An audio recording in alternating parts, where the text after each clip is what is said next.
पाहत आहात राजगड न्यूज। सत्यता हीच आमची ओळख। पुण्यात मोबेज हॉटेल कंपाऊंड रहिवाशी आणि व्यावसायिक नागरी संघाकडून भव्य जाहीर निषेध सभा घेण्यात आली। या निषेध सभेला महाविकास आघाडीतील सर्व घटक पक्षांनी पाठिंबा दिला होता। त्यातच आज पुन्हा जिल्हाधिकारी कार्यालयावर आंदोलन करण्यात आले। पुण्यात मोबेज हॉटेल कंपाऊंड रहिवाशी जागा आहे। या जागेमध्ये गेल्या 70 वर्षांपासून लोक राहतात, व्यवसाय करतात, पण या जागेचं कोणी मालक नाही।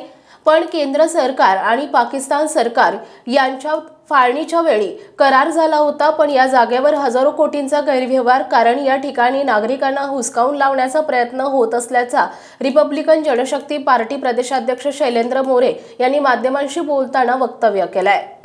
मोबेज कंपाऊंड या ठिकाणी गेल्या 70 वर्षापासून रहिवासी लोक राहतात।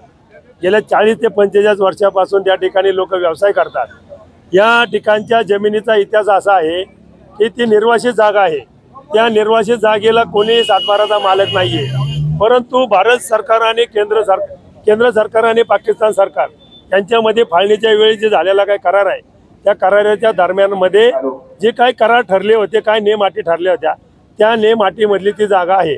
त्या ठिकाणी अनेक वर्षापासून लोक राहतात, व्यवसाय करतात। सरकारी कार्यालय होते, त्या कार्यालयाच्या माध्यमातून लोकांनी आपापले व्यवसाय त्या ठिकाणी उभे केले। काही लोकांचं त्यावर कुटुंब निर्माणाचं एक साधन झालं। आणि अशी सर्व परिस्थिती असताना शासनाने कोणत्याही आदेश दिलेले नसताना, न्यायालयाचे आदेश नसताना कोणीतरी एक बिल्डर आलेला आहे, कोणीतरी काहीतरी केलेलं आहे आणि भांडवलदाराने त्या जागेचं कोणती न्यायालयाची किंवा शासनाची परवानगी नसताना खरेदी खतं केलेली आहेत। 40 कोटीचा व्यवहार कागदावर दिसतोय, परंतु आमचं मत आहे की यामध्ये हजारो कोटीचा गैरव्यवहार झालेला आहे। आम्ही या सर्व गोष्टी लिखित स्वरूपामध्ये जिल्हाधिकारी साहेबांना, तहसीलदार साहेबांना आणि संबंधित मंत्र्यांना आणि त्यांच्या खात्याला कळवलेलं असताना सुद्धा कुणी आमच्या प्रश्नाची उत्तरं देत नाही, कुणी या ठिकाणी चौकशी करत नाही। हजारो कोटीचा घोटाळा या पुणे शहरामध्ये होत असताना आणि त्या ठिकाणी 70 वर्षापेक्षा अधिक वर्ष राहत असलेली लोक, व्यवसाय करत असलेली लोक जर तुम्ही हुसकावून लावत असाल, जर तुम्ही पोलीस बळाचा वापर करत असाल, तर या ठिकाणी आम्हाला न्याय मिळेपर्यंत इथं संघर्ष करणार ही सांगण्यासाठी आम्ही मोर्चाने मोबेज कंपाऊंड मधील सर्व रहिवासी असतील, व्यावसायिक असतील, वकील असतील, टायपिस्ट असतील, ट्रॅव्हलिंगचे ऑफिस बुकिंगवाले असतील किंवा सामाजिक संघटनेचे विविध संघटनेचे पदाधिकारी असतील, हे सर्वजण आम्ही सांगणार आहोत की आम्हाला जर तुम्ही न्याय दिला नाही तर या शहरामध्ये कायदा सुव्यवस्थेचा प्रश्न निर्माण झाल्याशिवाय राहणार नाही। आणि त्याची सर्वस्व जबाबदारी एक तर प्रशासनाची असेल किंवा ज्यांनी गैरव्यवहार केलेत, ज्यांनी ताकदीने पोलिसांच्या बळाने हुसकावलेला आहे, त्या सर्वांची असेल। त्या सर्वांच्यावर मोका अंतर्गत कारवाई झाली पाहिजे।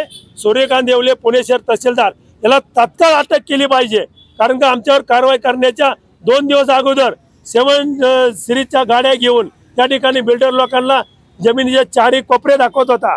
त्या ठिकाणी लोकांना सांगत होता की तुम्ही या ठिकाणी निघून जा। बिल्डरांना ताबा देण्यासाठी दुसऱ्या दिवशी बेकायदेशीर 400-500 पोलिसांचा धक्का घेऊन आला होता आणि आम्ही त्यांना विरोध केला की तुमच्याकडे लेखी काय शासनाने किंवा केंद्र सरकारने तुम्हाला ही जागा ताब्यात घेण्यासाठी, आम्हाला बाहेर काढण्यासाठी कोणते आदेश पारित केल्यात, ते आम्हाला तुम्ही का दाखवत नाही? तर त्यांच्याकडे उत्तर नव्हतं। आम्ही ते सर्व पोलिसांचा फौजफाटा आमच्या ताकदीवर संविधान मार्गाने परतून लावला, परंतु सातत्याने आम्हाला पोलिस धमक्या देतात, शासन धमक्या देतंय, सूर्यकांत येवलेचे गुंड आम्हाला धमक्या देतात की तुम्ही तिथून निघा नाही तर तुम्हाला आम्ही लाठीचार करू, गोळ्या घालू। आम्ही त्यांना सांगितलंय की ह्या देशामधला दुसरा जालियनवाला बाग हत्याकांड आम्ही घडवल्याशिवाय राहणार नाही। तुम्हाला गोळ्या घालायच्या घाला, आम्हाला काठी कुऱ्हाडीने मारायचं मारा, तुम्हाला आमच्या मुर्द्यावरून जावं लागेल, परंतु आम्ही मोबेजची 1 इंच जमीन आता कोणाला घेऊन देणार नाही। या निर्धाराने आम्ही जिल्हाधिकारी यांना ठाणकावून सांगायला आलेलो आहोत। या ठिकाणी या सर्व आंदोलनामध्ये प्रत्येक व्यावसायिक, प्रत्येक रहिवासी एक जिद्दीने उतरलेला आहे, पोटाच्या आगीने व्यावसायिक या ठिकाणी उतरलेला आहे। त्यांची पोटाची आग जर का मस्तकात आली तर तुम्ही सर्वजण या आगीमध्ये भस्मसात झाल्याशिवाय राहणार नाही, हा इशारा आम्ही निर्वाणीचा देतोय। सरकारची ताकद मोठी आहे, आम्हाला जाणीव आहे, पण सरकारची ताकद ही संविधान मार्गाने रस्त्यावर आली पाहिजे। आमच्या विरोधात लढताना तुम्ही जर का संविधान कायद्याचा उल्लंघनाने भंग केला तर जशात तशी लढाई होईल, मग त्यामध्ये तुम्ही जिंकाल नाही तर आम्ही जिंकू। ही लढाई ही आता आमच्या अस्तित्वाची झालेली आहे, सरकारच्या नाकर्तेपणाच्या विरोधात झालेले आणि हे आम्ही लढाई जिंकल्याशिवाय राहणार नाही। असं आम्ही या ठिकाणी सांगतोय। आमच्या प्रमुख मागण्या आहेत, त्यापैकी 3 मागण्या आहेत आमच्या। 3 मागण्या आहेत की जे लोक अनेक वर्षापासून राहतात त्यांना आहे त्या ठिकाणी घरं द्या, जे व्यवसाय करतात त्यांना आहे त्या ठिकाणी दुकानं द्या, जे लोक त्या ठिकाणी अनेक वर्षापासून जे वास्तव्य करतात त्यांना सरकारी उतारे द्या।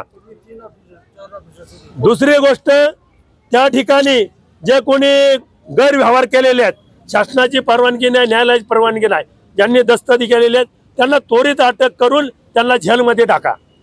आणि तिसरी गोष्ट, ह्या सर्व गोष्टीला जो जबाबदार आहे पुणे शहराचा तहसीलदार सूर्यकांत येवले, त्याला तत्काळ निलंबित करून अँटी करप्शनच्या ताब्यात द्या। अँटी करप्शनच्या ताब्यात एवढ्यासाठी द्या की या सर्व गोष्टीचा भ्रष्टाचार 10 दिवसामध्ये बाहेर आल्याशिवाय राहणार नाही। किती कोटीचा काळा बाजार झालाय, किती कोटीचा हे विकले, कोण कोण ह्याच्या मागे आहेत, सरकारमधले मंत्री कोण आहेत, अधिकारी कोण आहेत, हे सर्व गोष्टी अँटी करप्शनला सूर्यकांत येवलेला ताब्यात दिल्याशिवाय बाहेर येणार नाहीत। या 3 मागण्या आम्ही प्रमुख घेऊन आलोय आणि ह्या मागण्या जर यांनी ऐकल्या नाहीत, वेळेत नाही केल्या तर निर्वाणीचा इशारा आम्ही या ठिकाणी या आंदोलनाचे नेतृत्व करणारे मी स्वतः शैलेंद्र मोरे असेल किंवा दीपक अण्णा गायकवाड असतील किंवा श्रीनाथ अण्णा कांबळे असतील किंवा अन्य सर्वजण या ठिकाणी असतील, हे सर्वजण आम्ही या प्रशासनाच्या मुंडी बसल्याशिवाय राहणार नाही। तुम्हाला आम्हाला काय करायचं ते करा। आम्ही 10 वेळा त्यांना सांगितलंय की आम्हाला अटक करा, आम्हाला अटक करा। आम्ही पहिल्या दिवसापासून सांगतोय आमची मागणी चुकीची आहे का, अटक करा। पोलीस आम्हाला अटक करत नाहीत। आम्ही त्यांना सांगतोय की शासनाला आमच्याशी चर्चेला बोलवा, तेही करत नाहीत। आम्ही त्यांना सांगतोय की जागा खरी सरकारची आहे का आणखी कोणाची आहे ते कागदपत्र, तेही सांगत नाहीत। मग तुमच्याकडे आमच्या प्रश्नाची उत्तरच नाहीत तर तुम्ही आम्हाला कोणत्या अधिकाराने म्हणता की या जमिनीतून जा? कशासाठी आमची घरदारं तू उद्ध्वस्त केली, का आमच्या चुलीवर पाणी टाकलं, का आम्हाला उपाशी मारायचं काम केलं? हे करण्याचा अधिकार या देशामध्ये कुणालाही हुकुमशाहीला दिलेला नाही। संविधान भारतामध्ये येण्यापूर्वी हुकुमशाही या भारतीय संविधानाने नष्ट करून टाकलेली आहे आणि ही नष्ट झालेली हुकुमशाही पुन्हा आणू पाहत असेल, मनुवादी सरकार आणू पाहत असेल तर आम्ही पुन्हा अजिबात येऊ देणार नाही। हे निर्वाणीचे इशारे द्यायला आम्ही या ठिकाणी जिल्हाधिकाऱ्याकडे आलेलो आहोत। आपल्या परिसरातील महत्त्वाच्या आणि ताज्या बातम्या पाहण्यासाठी आजच आमच्या राजगड न्यूज चॅनलला यूट्यूबवर सबस्क्राईब करा। राजगडन्यूज.com या वेबसाईटला भेट द्या।